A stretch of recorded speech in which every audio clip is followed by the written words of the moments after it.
Right. Zvaizvezvi ngatidai so. Ladies and gentlemen, ndadzoka zvakare ende ndadzifambira sekuziva kwenyu kuti I always walk the talk. This time ndina mukoma vari panapa. So this is a new program again for the first time on this platform. Mukoma ava vane nhau dzakati wandei dzatichada kubata nezvadzo ipo panapa. Chekutanga mukoma zviri sei? Awa ndinofara zvangu ngo celebrate to be here. Thank you so much. Thank you so much. Of and course. you are welcome. All right, so without wasting much of our time or your time, mukoma mazvipira kuuya panapa. Yes. Kuti munge muchipawo vamwe vana vevhu kana kuti maZimbabweans biyedu oro biyenyu Yes. muono maringe nemachallenges avari kusangana nawo kana vaenda kune dzimwe nyika kunotsvaka mafuro manyoro. Exactly. So there is this operation inonzi iyo Dudula. Of course. Munoiona sei? My point of view is, if you check pane this pattern yekuti these operations, I mean, if you involve like xenophobia, because it's almost like the same, they rise up time yavanenge vakuenda kuma elections most of the time. And I always ask myself, like, what a coincidence. So I actually 100% believe this is a political agenda that is being run underground. Okay. All right. So ngatibatei nhau yekuti maSouth Africa pavari kuti maforeigners ese ngaabude munyika medu. Yes. Is it about maforeigners vane mapepa pamwe chete nevasina, kana kuti maSouth Africans vari kuti vane mapepa garai vasina onai yekutamba? Yeah.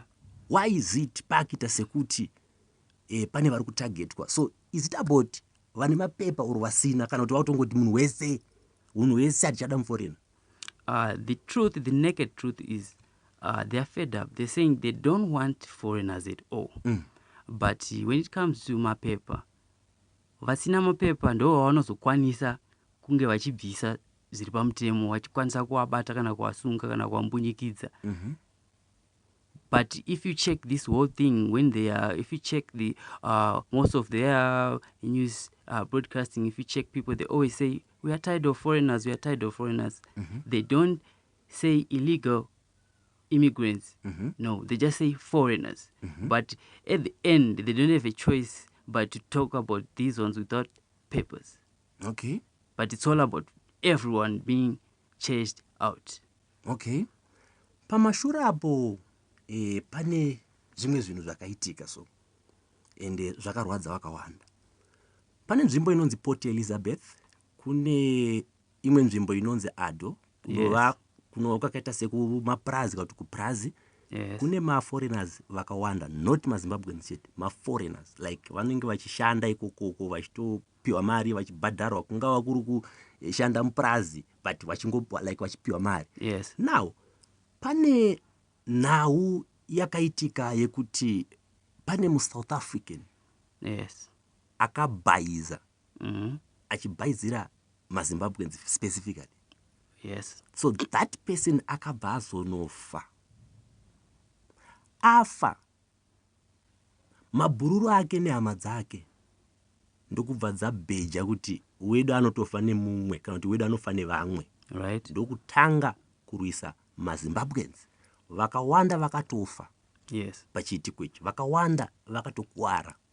Yes. Pachiitiko ichi vakawanda life yavo ikatodzoka kumashure. Of course.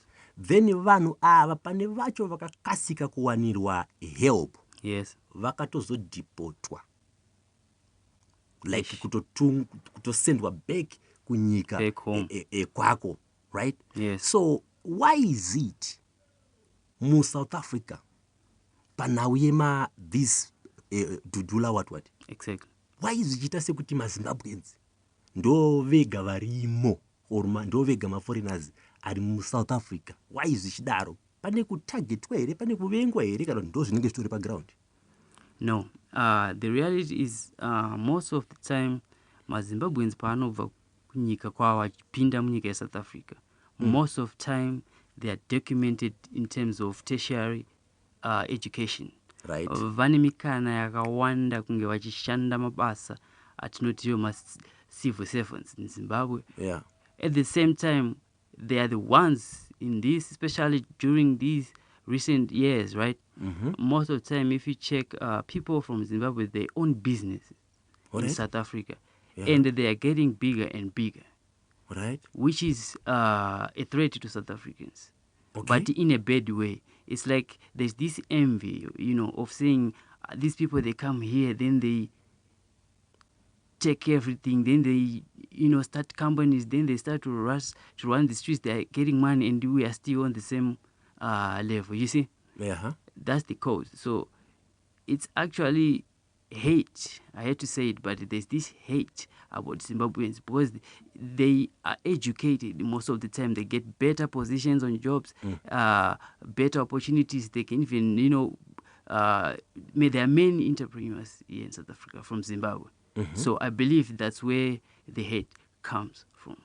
But at the same time, pane vanonzi makula Pakistan. Yes. Kana tichiti ma-South Africans vari kuchema kuti takatorwa mabasa oro titorwa mabasa. Is it about mabasa oro mari because makula avatochengete mari mubank totally? Yes. Munopaona seiba? I feel like on this matter of makula, South Africa is winning more. I mean, if you check those guys, they pay taxes. Those products, when you buy these many taxes such as VAT and the list goes on, they're paying taxes. So I don't get it. Where is this agenda coming from of saying even these coolers, they are taking off? Imagine these people, they build tuck shops and they rent tuck shops on South Africans' land. Like, they can, most of them, if you check, they rent buildings from South Africans. Then they start the business. Then they run the business, they are very successful. Then all of a sudden they are the bad guys now, we want to chase them out. But if you check the population of these shops, many of them are these guys.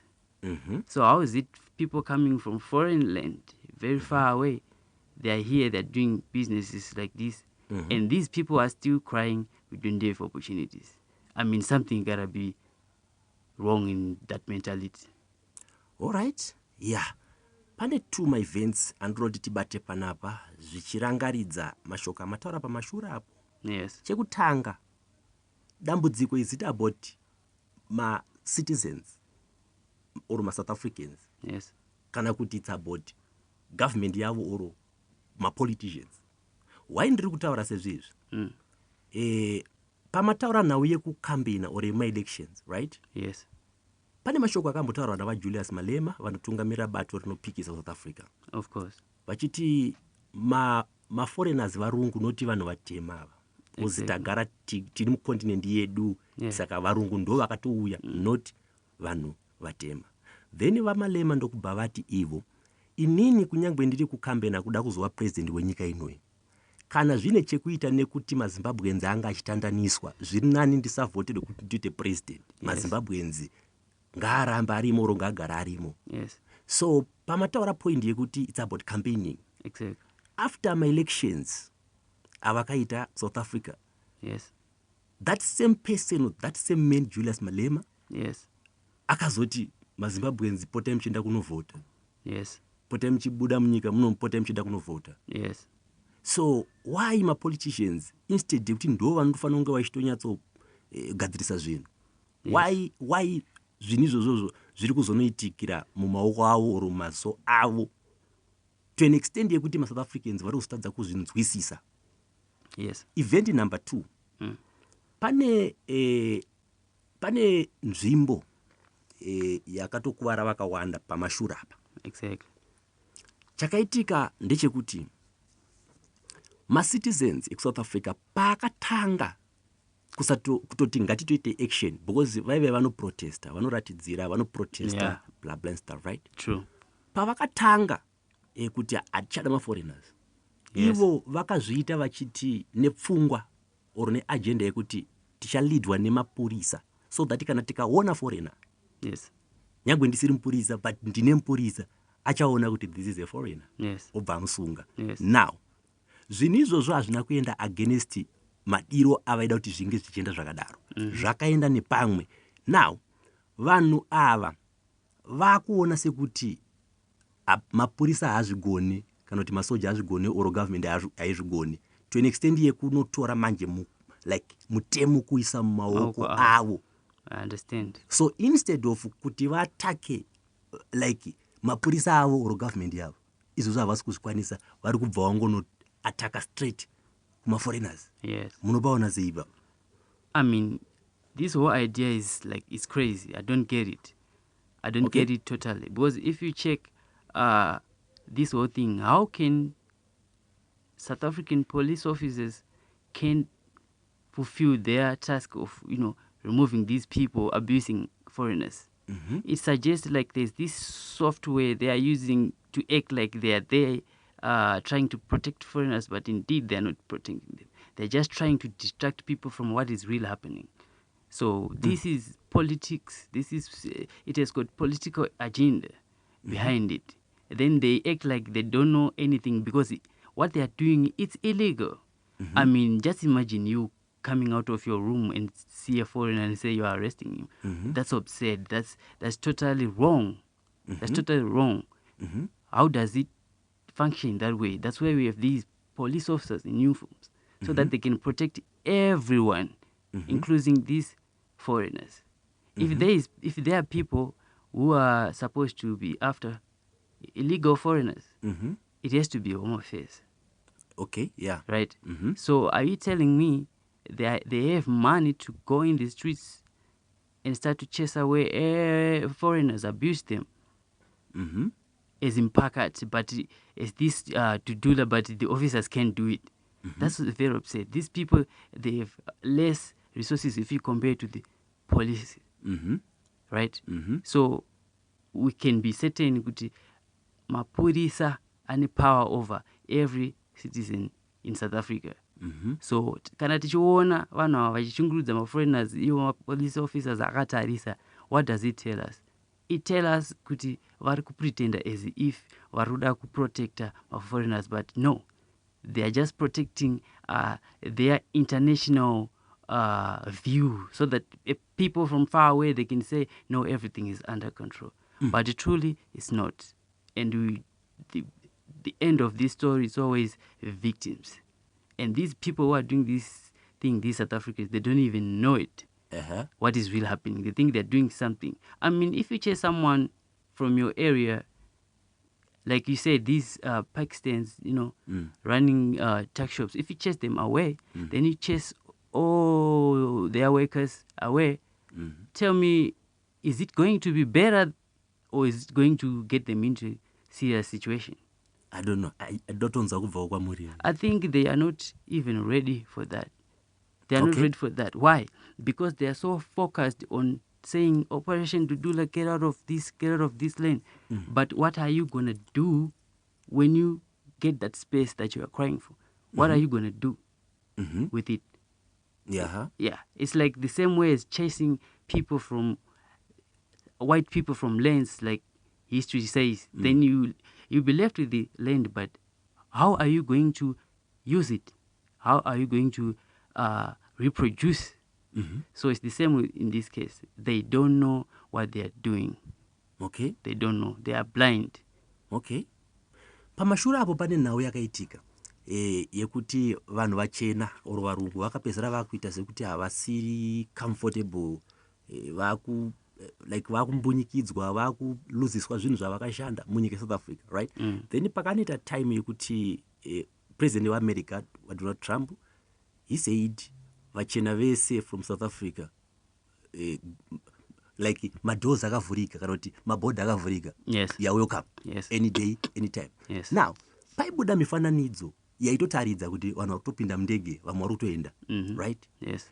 Mubvunzo wangu uri pakuti why is it ngatiti isisu pane vanhu 15 vakutobuda muSouth Africa vachitenda kuAmerica kwachekoko straight, right? Yes. Zvichireva kuti vanhu ava vane zvavanga vanazvo or rega nditi minda or mapurazi or maassets, right? Of course. Then why is it pasiti kuzoburiswa because pakaita 15 mafarmers like anobuda munyika anosiya, right? Yeah. It means kuti tichange tine 15 mapurazi Farmlands. minda. Exactly. Yeah. So why zvichitika nenzira iyoyo hatisi kuzoona manje minda yacho, hatisi kuzonzwa futi nezveminda yacho? You know how I see this. My view is these people who are being shown on social media looking like they are going back in America or whatever, you have to understand, like, most of these people,